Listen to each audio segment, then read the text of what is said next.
aw min bɛ ka na kɛ Mali OKTV kan ni waati in na an b'a fɔ aw ye aw bɛɛ ni ɲankuma Dr Choguel Kokala Maïga ni ale ye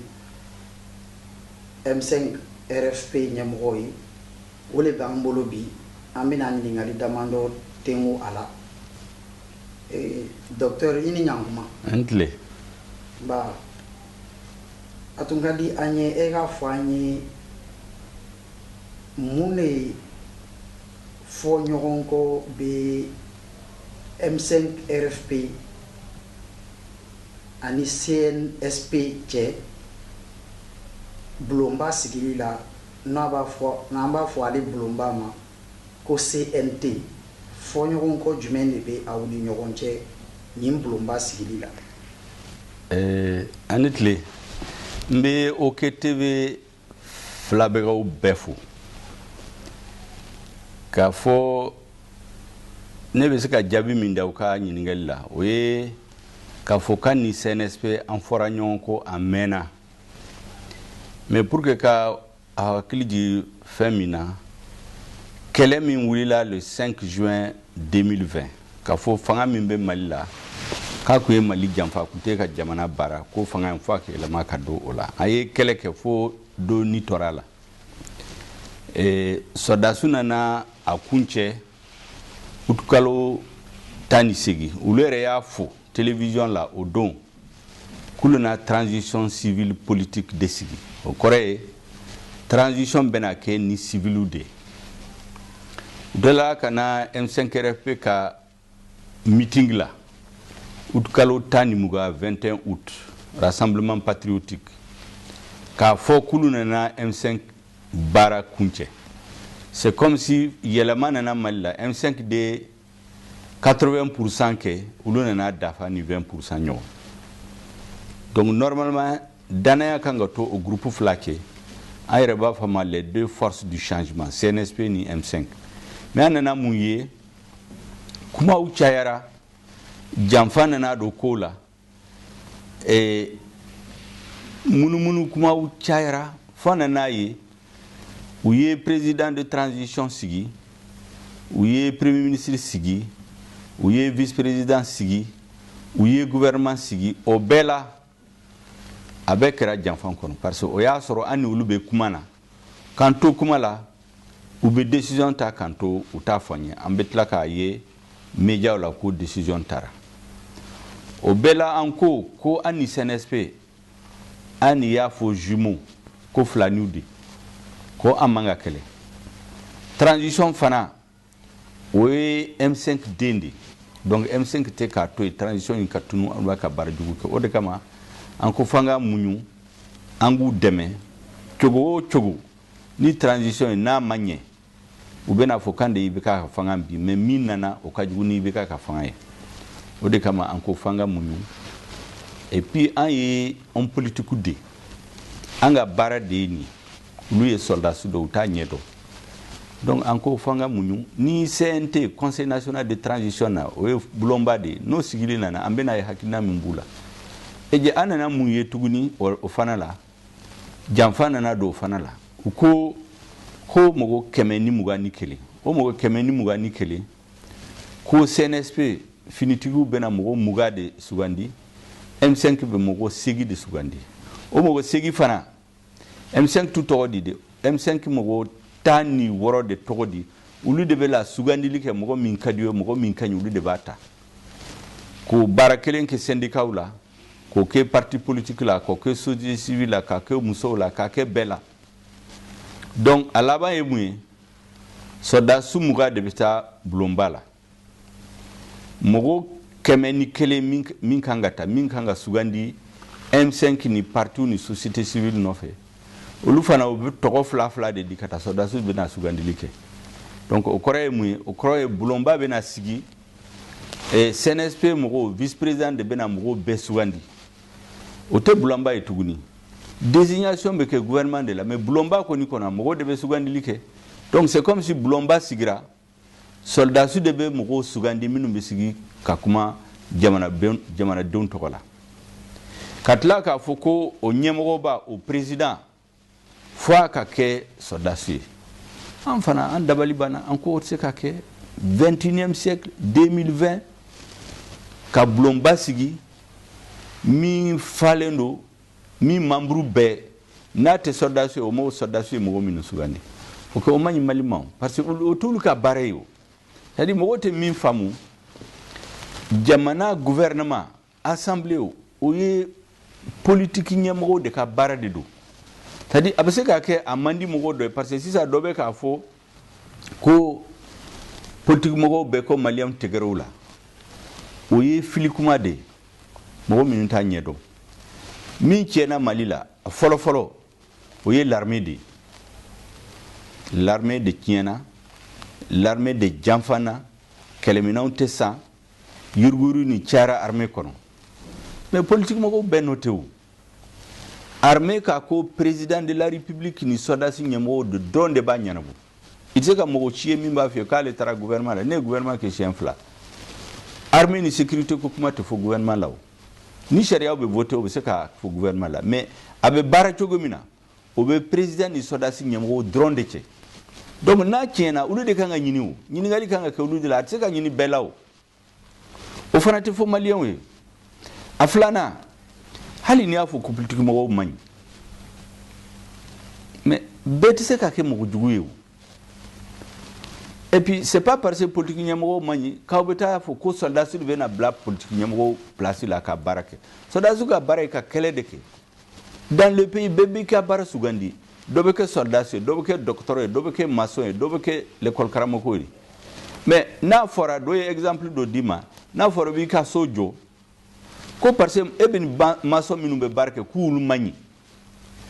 mais nous lu manyi ibe mogo nyini ulu che min kanyi aka barake mais il sait ka fo kibeta tailleur de taw automatique ka sojo we ni bave ki ka fini kala eni tailleur minumbe barake nyom fe ka fo kulu manyi c'est pour que ebe tailleur bebla ebe ta senekela ta kana ki ka fini kala o sait ka ketan benika barado so da suga baraka kele de ke Sodasu kanga exiger gouvernement ka kelemina nduma aku protéger min ka de aka kuye ka sojo ku frake ka kobe duma u ka entraîner u ka ta kele ka jamana la kana o de sodasu ka bare meni sodasu na nafu kulu be bla place politique nyemoko place la ka kele bla comme si ça niya e farabogu minelendo abena kalu abeteme kalu kelenka yoro minendo halibi afora ko mogo fagara bebola ka bo yorola bebola ka bo nyono mogo minun kanga keleke parce que jamna e dana duluma avec keleminaw duluma ulu yere fanganta sisa bu se ka keleminaw sa bu se ka ko redresser nous le frambla kana keleke bamako place nofe kato sama samalila ni yafu ko o manyi jamanama o manyi l'armema o manyi ulu yerema parce que togo tien bena mi bena da uruka parce que mogo beka faga yorola ulube bamako togo tien bena dauluka parce que ulube politique baradel ube sama samale ni jamfani yurgu la bamako ka plasuta o togo jugu bena se armée bema o de kama nko mimbe ka ke bamako ateke armée togola mogo minum bake ulu de responsable ukana nga armée togo tienina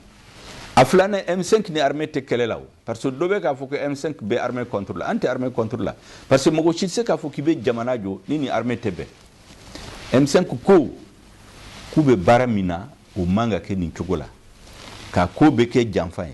mogo minu ye keleke ke ibeka gen ku bla krefe kata mogo minu ya foko ibeka te bo fangala ili mogo minu ya foko kulu datala kulu ta ka foko kulu de bena yelama ke jamana kono o se ka so umawu donc o de familia balia mimbe ani senteche mogo ka famu kuma werete ani uluche anti ujugue mogo mimbe ka fuwe ka e ujugue o beku tromper o mogo kelende sanogo nunu tromper bolibola ka tu no fe kati ku ka somogo de do ku de bu fe fuye fanganduma utla ka sanogo nun jamfa ku blaka sola mogo minumbe boliboli sente no fe sisa ka fo ulu de uteri ke M5 ujugue wetla ku jamfa nu sago soro ala kan kishola ala ko lu fana kishola docteur ega kuma famuna ɲininkali filanan min bɛ kɛ ka an ka baro nin kuncɛ an b'a dɔn kunu jeudi don an ka ministre de l'administration territoriale a ye lajɛ kɛ ni parti politiques ye ka parti politique fara ɲɔgɔn kan ka kuma ɲɔgɔnya kɛ n'u ye i bɛ se k'a fɔ an ye lajɛ in sigira mun kan wa mun de bɔra lajɛ in yɛrɛ kɔnɔna na. Effectivement, j'ai dit kunu 19 novembre kalo tani kononton ministre Saba, ministre de l'administration territoriale, ministre de la réconciliation ani ministre de la refondation u farala ɲɔgɔn kan ka parti bɛɛ wele parti taara u kɔnɔba de taara parti ɲɛna ko kuma bɛna fɔ CNT de kan k'u bɛna négociation kɛ ni population ani force vive parce que bɛɛ wulilen don bɛɛ jɔrɔlen don bɛɛ wuli k'i jɔ k'ulu tɛ sɔn parti b'a la M5 b'a la syndicat b'a la société civile b'a la cɛw b'a la musow b'a la jeunes b'a la bɛɛ y'a fɔ k'ulu tɛ sɔn donc bɛɛ ɲɛna kuma bɛna taa o de kan mais an taara salle kɔnɔ a ye mun de ye ministre Saba nana fɔ k'ulu nana ko b'a fɔ a ma ko cadre de concertation min bɛ ministre ni parti politique cɛ k'u nana o de ɲɛnamaya quoi parce que a bɛ san kalo caman bɔ o tɛ baara kɛ kabini i bɛ ka bɔ fanga la bɛ fanga la donc u nana o de ɲɛnamayara donc réunion bɛɛ kun ye ɲɛ kuma wɛrɛ ma fɔ a la o maintenant parti de ye ɲininkali kɛ parti ye question posé parti dɔ y'a fɔ k'olu b'u dɛmɛ u ka baara la dɔ y'a fɔ ko financement des partis min bɛ to ka di parti ma o tuma est ce que o bɛ di ou bien o tɛ di olu kɔni hakili la o kan ka di parti ma hali nin san in kɔnɔ mais parti fanba min kumana olu kumana CNT de kan ko pour que sɔrɔdasiw bɛ mɔgɔ 20 de t'a kɔnɔ k'a tɔ di maliyɛnw bɛɛ ma bon gouvernement membre ye réponse min di vraiment mɔgɔw yɛrɛ kun yɛlɛla u ye mun fɔ ko parce que olu ye sɔrɔdasiw de ye qu'ils sont au-dessus de la mêlée k'ulu tɛ politique mɔgɔw de ye k'ulu b'a fɛ ka élection ɲɛnama organiser transition bɛ ban don min na jamanaden bɛ mɔgɔ min fɛ k'o sigi fanga la CNT ka baara tɛ ka élection organiser CNT ka baara kɛ ka sariya voter ka tila ka gouvernement ka baara contrôler mais CNT c'est élection organisée o élection organiseli a bɛ gouvernement de bolo gouvernement dun u mɔgɔw de n'i ye mɔgɔ 100 ta ou bien n'i ye mɔgɔ 10 ta gouvernement kɔnɔ a mɔgɔ 8 bɛɛ n'a tɛ sɔrɔdasiw balimaw bɛ yen teri de don à peu près 80% du gouvernement sɔrɔdasiw CNSP mɔgɔw de y'a formé donc gouvernement b'u bolo ka ban n'u b'a fɛ ka élection kɛ élection ɲɛnama transparente crédible problème t'a la o n'u ye sariya min dilan ka taa n'a ye CNT la u b'a voter CNT bɛ se k'u ka baara contrôler o de ye CNT ka baara ye donc ça veut dire que ministre yɛrɛ t'a dɔn CNT ka baara ye mun o y'an jɔrɔlen don kojugu parce que o b'a yira k'a fɔ gouvernement de transition ministre bɛ baara la u ye mɔgɔw bila baara min la caman bɛ yen u nana baara min na peut-être u t'a ɲɛdɔn mais ne kɔni ɲɛna u m'a kɛ u m'a dabɔ nin kama u ye réunion in convoqué dɔrɔn pour que population ni communauté internationale k'a dɔn k'u ni parti bɛɛ kuma la sisan parce que bɛɛ ko k'u ye CNT répartition in kɛ ka pɔrɔ ni mɔgɔ si ma sigi ka kuma donc u y'a kɛ comme u b'a fɔ tubabukan na une opération de communication ka mɔgɔw k'a ye k'a fɔ gouvernement ni politique parti ɲɛmɔgɔ bɛɛ kuma na o dɔrɔn de y'a nafa ye nafa wɛrɛ t'a la o ne kɔni hakili na baara in a ma sira ɲuman ta hali sisan n bɛ conseil min di CNSP ɲɛmɔgɔw ma k'a di gouvernement ma o ye k'a fɔ an kɔni M5 an ma wuli k'an b'u kɛlɛ an wulila k'a fɔ ko u ye sira min ta o sira ɲuman ye mɔgɔ min y'a fɔ k'u bɛ yɛlɛma don fanga in na u y'u bila kɛrɛfɛ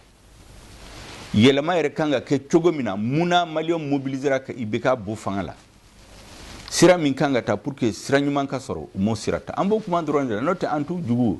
an t'u kɛlɛ fana an t'u baara tiɲɛ u bolo fana parce que baara in n'a tiɲɛn'u bolo c'est comme n'a tiɲɛna an bolo mais n bɛ kankari d'aw ye u kana mɔgɔ opportuniste ta k'u bila CNT la k'u bɛna peuple représenter mɔgɔ olu tɛ peuple représenter dɛ n'u y'a kɛ tan population bɛ wuli k'ale tɛ sɔn ni CNT ma n'a ye sariya min voté population tɛna sɔn a ma donc u k'u hakili sigi olu ni mɔgɔw ka kuma n'u ni jamanadenw ma bɛn fɛn min kan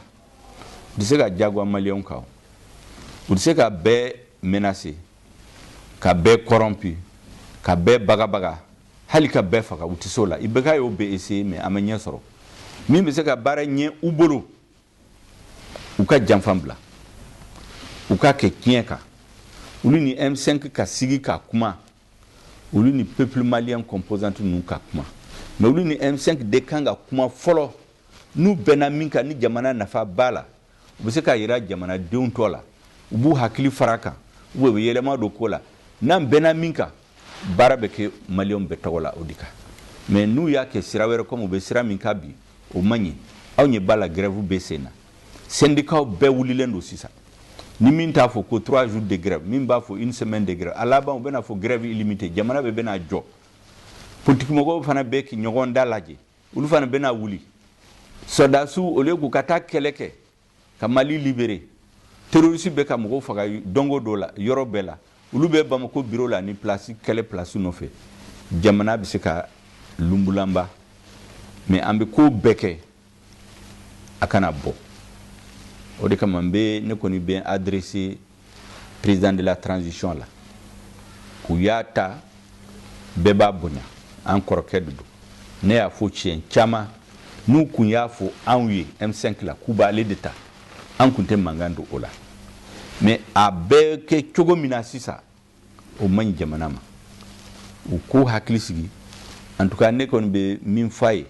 ale ni décision bɛ minnu bolo u ka yɛlɛma don ko la ko bɛ ka kɛ cogo min na jamana se ka mara nin bolo kan donc kuma ba minnu fɔ n bɛ ne fɛ k'a fɔ o de ye nin n'o tɛ ministre ninnu u ye kuma minnu fɔ vraiment kuma ɲɛnama bɛ bɔ fɛn in la u nana dɔrɔn ka mɔgɔw informer bɛɛ wulila ka taa so olu yɛrɛ t'a dɔn u y'u wele kun min kama kumaba minnu bɛ fɛ k'a fɔ minnu bɛ ɲɛmɔgɔya la bi ale ye Mali kalifa mɔgɔ minnu la a commencer par le président de la transition ani soldats minnu ye fanga ta le 18 août u b'a fɔ min ma ko CNSP vraiment u k'a dɔn ko M5 tout contre la o kɔni u k'a dɔn mais u bɛ baara kɛ cogo min na baara bɛ kɛ cogo min na o kɔni an tɛ se ka sɔn a ma maliyɛnw tɛ sɔn a ma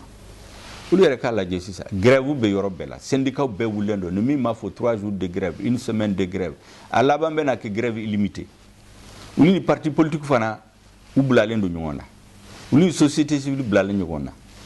k'a sɔrɔ kɛlɛ bɛ kɔrɔn fɛ kɛlɛ bɛ centre la mɔgɔw bɛ ka ɲɔgɔn faga terroriste bɛ ka jamana minɛna yɔrɔ bɛɛ la mais olu bɛ se ka jamana mara cogo di donc u ka yɛlɛma don ko la ko bɛ sira min kan o man ɲi olu ni M5 ka sigi ka kuma